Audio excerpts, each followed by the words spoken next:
Sesaat lagi Anda ikuti konsultasi kesehatan gigi dan mulut.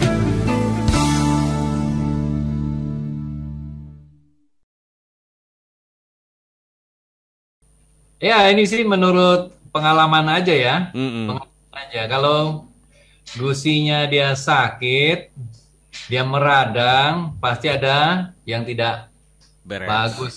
Ada yang nggak bagus nih di tubuhnya dia. Bisa tergambar dari keadaan gusinya dia. Ya, jadi beberapa pengalaman ada gejala-gejala ya, ada gejala-gejala yang timbul di gusi. Yang bisa kita melihat di sini kalau gusi yang sehat itu kan warnanya merah muda ya. Ya. Merah muda dan dia kenyal. Tapi kalau gusi yang meradang, Ya. itu disentuh aja dia berdarah itu. Oh. Disentuh saja dia berdarah. Ya pasti ada yang tidak baik di giginya dia. Ya. Di giginya dia. Nah, kalau dia satu gigi, berarti gigi itu saja yang sakit.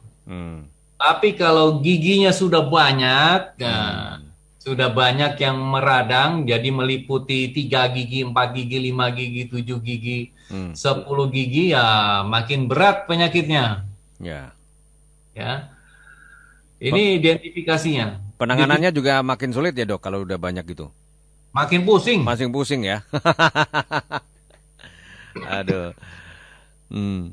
Kadang-kadang kita jelaskan pada pasien, pasiennya juga nggak ngerti gitu ya. Jadi harus 2 kali, 3 kali dia datang, kita jelasin lagi dengan omongan yang pertama, baru dia mulai mengerti. Nah, itu dia. Jadi dia harus belajar juga ya, dari belajar dengan pengalamannya dia. Itu nggak pernah dengerin Solo Pos FM soalnya. Jadi nggak paham. Nggak paham. Iya. Iya kan. Padahal Solo Pos FM tuh penting sekali untuk mengedukasi masyarakat loh. Kita iya betul. Betul kan? Kita ngobrol kayak gini nih edukasi nih buat masyarakat kan. Ya, semoga para pendengar ya. Iya, betul sekali. Paham sekali tentang bagaimana ini merawat gigi itu ternyata penting sekali. Akibatnya kalau kita tidak bisa merawat gigi dengan baik, ya ini tadi yang kita bahas ini tadi, radang gusi. Radang gusi, ya. Ini biasanya apa ini dokter penyebabnya? Biasanya yang paling mudah sebenarnya selilitan ya. Oh, iya. Selilitan yang paling mudah. Ada. Atau juga ada karang gigi. Kalau dia hanya selilitan itu hanya satu kan? Ya, betul. Hanya satu tempat. Ya. Hanya satu tempat. Satu tempat, ya. Tempat aja, dia lokal kecil saja. Itu dihilangkan, dibersihkan, ya. Sikat gigi yang bagus, sudah itu dia selesai, masalahnya selesai. Ya. Tapi kalau dia sudah karang gigi, kan dia sudah meliputi 3-4 gigi nih. Ya. Kalau gigi. Nah ini yang sudah mulai timbul masalah kan di situ ya. Jadi ada banyak yang kesehatan gusi ini kita harus melihat bentuknya daripada gusi dan juga warnanya. Tanda-tanda daripada gusi yang tidak sehat ini adanya warna kemerahan dan juga bengkak. Berarti ada perubahan warna ya dok ya? Kalau sudah ada perubahan warna, wah ini berarti bisa kita pakai patokan ini mungkin agak sedikit ada gangguan kesehatan di gusi nih. Betul, dia warnanya lebih merah ya. Ya, betul. Lebih merah dan juga bengkak. Nah, pada gusinya, apalagi dia sudah sampai ada perdarahan. Ya. Atau kadang-kadang juga kita selalu pakai benang gigi yang terlalu dalam. Oke. Jadi dia tidak puas untuk hanya di bagian permukaan aja, nah dia dorong-dorong sampai ke bagian dalam. Sampai ke bagian dalam. Ya, jadi merusak juga terlalu banyak. Banyak juga ada juga faktor-faktor yang malnutrisi. Malnutrisi, terus daya imun yang rendah. Ada juga beberapa keadaan medis ya, sistemik. Jadi keadaan tubuhnya sendiri yang bermasalah. Ya, metabolisme tubuh sendiri yang bermasalah. Nah, ini memang kadang-kadang kalau yang keadaan medis tadi berhubungan dengan beberapa pemakaian obat, ya, obat-obat kita perlu pakaikan obat itu. Ada penahan sakit, ada yang antihistamin dia buat anti gatalnya. Tapi sebenarnya kalau yang di radang gusi yang sudah banyak, dia pasti akan di gusinya tuh ada rasa gatal. Ada gatal, itu ada rasa gatal. Awalnya itu ada rasa gatal. Tapi kalau dia karang giginya sudah hilang, gatalnya baru hilang. Ya, ini yang harus diingat-ingat bahwa kebersihan mulut itu merupakan pertanda bahwa tubuh kita sehat.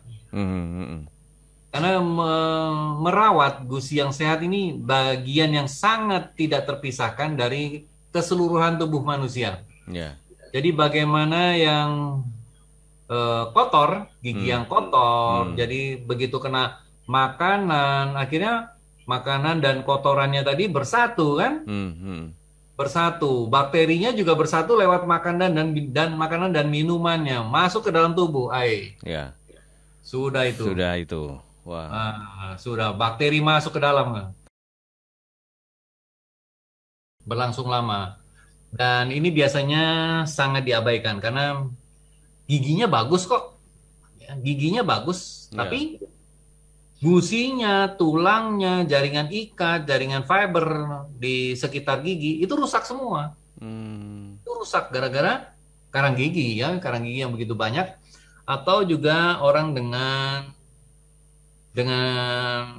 systemic problem, systemic problem, yaitu atau juga dengan malnutrisi.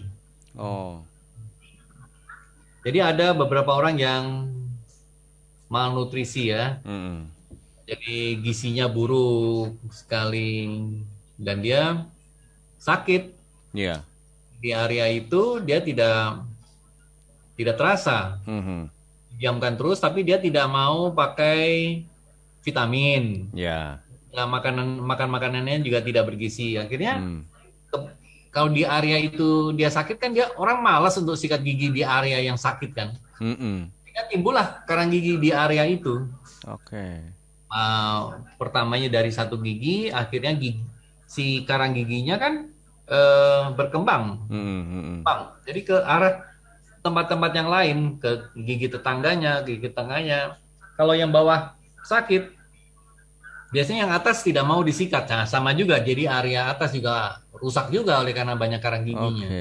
Nah, ini berdasarkan pengalaman. Jadi area yang atas sakit, tidak mau disikat, yang bawah biasanya juga tidak mau disikat gitu. Dan juga area itu biasanya tidak dipakai makan, kegiatan aktivitas untuk makan. Sehingga berkumpullah sisa makanan di area itu. Jadi kotor ya, area itu jadi kotor sekali. Nah, kotornya ini karang gigi dan sisa makanan yang mengeras tadi, lama-kelamaan dari 1 hari dia masih debris, 1 minggu dia menjadi plak, 2 minggu akhirnya menjadi kalkulus, 1 bulan kalkulus. Nah, sudah kan lama-lama dia akan menginvasi ke bawah, merusak gusinya, jaringan ikatnya, merusak tulangnya. Merusak yang tadinya area normal, di situ gusi itu area normalnya 2 mili, akhirnya menjadi lebih dalam. 3 mili, 4 mili, 5 mili, 7 mili. Begitu karang giginya kita hilangkan, dia ngilu sekali. Ngilu sekali. Ngilunya tajam banget ya. Tajam banget. Nah, ini kalau orang-orang yang hipersensitif, dia akan teriak-teriak nih. Nggak tahan ya, Dok ya? Nggak tahan sekali dia. Nggak tahan banget. Akhirnya makin lama makin 5 mili, 6 mili, 1 akar, akhirnya giginya goyang. Nah, sudah masalah lagi ya. Jadi masalahnya jadi numpuk-numpuk ya. Numpuk banget. Baik, dokter, nanti kita lanjut lagi. Tema kita nanti kita akan lanjutkan tentang radang gusi ini. Kita akan jeda dulu. Tetaplah bersama 103 Solo Pos FM. Kembali Anda ikuti konsultasi kesehatan gigi dan mulut. Sobat Solo Pos, kita lanjut lagi perbincangan tentang radang gusi. Tadi sudah dijelaskan oleh Dr. Gigi Heru bahwa awalnya sih kalau yang terasa itu kan gatal-gatal, tapi kalau ini sudah seperti ini, tidak segera diatasi, dibiarkan, nanti akan jadi lebih parah. jadinya ke arah ke periodontitis ya dokter ya. Ya. Wah giginya udah rusak banget nih berarti kan gusinya juga. Yang periodontitis. Periodontitis betul. Jadi akhirnya kita nggak bisa ya pakai obat-obatan tuh nggak bisa. Jadi harus ada tindakan. Harus ada tindakan. Jadi harus kita lakukan tindakan. Ya. Nah, harus kita lakukan sesuatu terhadap giginya terhadap gusinya. Oke. Ya. Nah, jadi akhirnya kita root scaling dan planning itu kita root scaling. Jadi apa ya kita scaling ya, kita bersihkan giginya. Kalau karang gigi akhirnya kita harus bersihkan dengan kuretase ya. Kalau di bagian atas itu kita bersihkan dengan scaling aja. Tapi kalau karang giginya sudah masuk ke dalam gusi, nah itu yang kita kuretase. Itu merusak ya dok ya? Merusak gusi? Merusak sekali dan juga giginya akan goyang. Wow. Akhirnya pasien nanti komplain, ini kenapa goyang gitu. Ya goyang lah karena karang giginya banyak sekali dan dalam sekali. Kalau dia kerusakannya tulang dan gusi itu masih sekitar 4-5 mili, kita hanya lakukan kuretase saja dan juga kita berikan di area gusi itu pakai pasta gigi yang sensitif. Oke. Ya, kita oleskan di area itu. Tidak boleh makan dan minum setengah jam. Setelah penanganan. Setelah penanganan kita.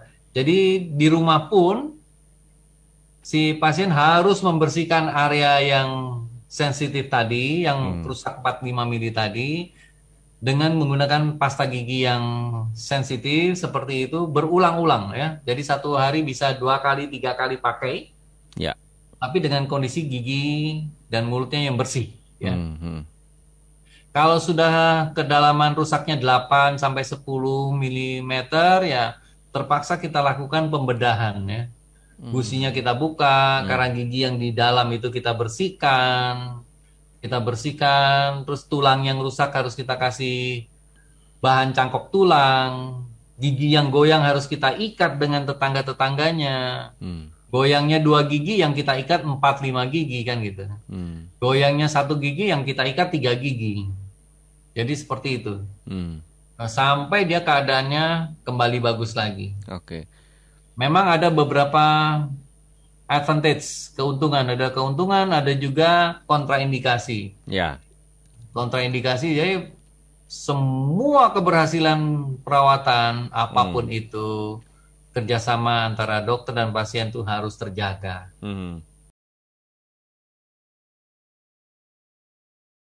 Tetap ya seperti bertahun-tahun kita lakukan. Ya.